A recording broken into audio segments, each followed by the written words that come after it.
Compass সিরিয়ালের আমরা আগামী পর্বে দেখতে পারবো। ঋতুজা কম্পাসকে বলেন, এই দাঁড়াও, কোথায় যাচ্ছ?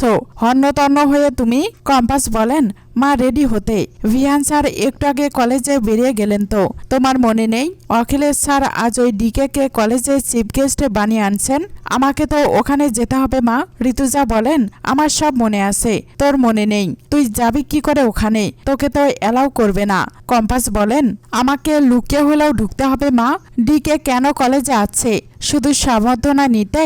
আমার কেন জানি না এ ব্যাপারটা একদম ঠিক লাগছে না মা।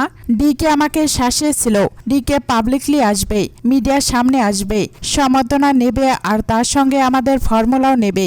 আমি ওর কিচ্ছু করতে পারবো না, কারণ ডিকে একজন মেডিকেল এক্সপার্ট, দুনিয়া জুড়ে ওর নাম। ফার্মা ইন্ডাস্ট্রির মানুষ, বড় বড় নেতা মন্ত্রীরা ওকে চেনে। বুঝতে পারছো মা? লোকটা নিজের ক্ষমতা বলেই অনেক বড় জাল বিস্তার করেছে, আর আমাদের কলেজকে ডিকে টোপ হিসেবে ব্যবহার করছে। ওখানে গিয়ে আমাকে দেখতে হবে লোকটা কি করে, ওকে আরো ভালো করে বুঝতে হবে।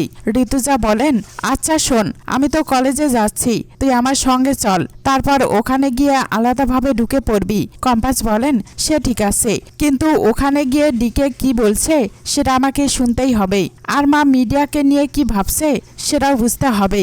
ওকে এক্সপোজ করতে হলে ঠান্ডা মাথায় প্ল্যান করতে হবে। মা বলছি আমি না গিয়ে তাড়াতাড়ি রেডি হয়ে আসছি, ঠিক আছে? ঋতুজা অভিজ্ঞান দত্তকে বলেন, আমি খুব ভালো করে জানতাম আপনি এরকম একটা কিছু করতে পারেন, তাই আগে থেকেই অ্যান্টি সেপারেটারের বেল নিয়ে এসেছি। আপনি চাইলেও আর কম্পাসকে অ্যারেস্ট করাতে পারবেন না। অভিজ্ঞান দত্ত বলেন, এভাবে আর কতদিন বাঁচাবেন কম্পাসকে?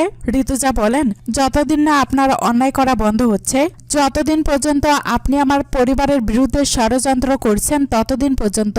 যে ঘটনাটা ঘটেছে অভিজ্ঞান বাবু, সেটা একটা অ্যাক্সিডেন্ট, তাতে কম্পাসের দোষ কোথায়? কম্পাসের তো কোনো দোষ নেই। এই পাকা ছেলেটা কেন পাকামি করে বলতে গেছিল যে কম্পাস এক্সপেরিমেন্ট করে দেখাবে? কম্পাস তো এমন কিছু বলেনি, কারণ আর কেউ বিশ্বাস করুক না করুক, আমি করি বিশ্বাস যে কম্পাসে ইচ্ছাকৃত ভাবে এমন কোনো কাজ করতে পারে না যাতে অন্য কারোর ক্ষতি হবে।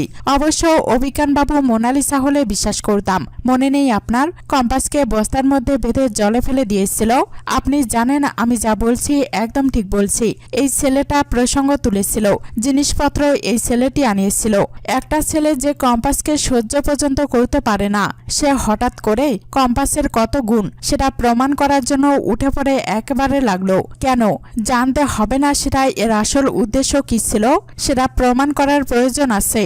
মুক্তি মোনালিসাকে বলেন, কি বলবো বলো তো মোনালিসা, ওখানে ওরা আমে দুধে মিশে গেছে, আর তুমি আটি হয়ে গড়াগড়ি খাচ্ছ।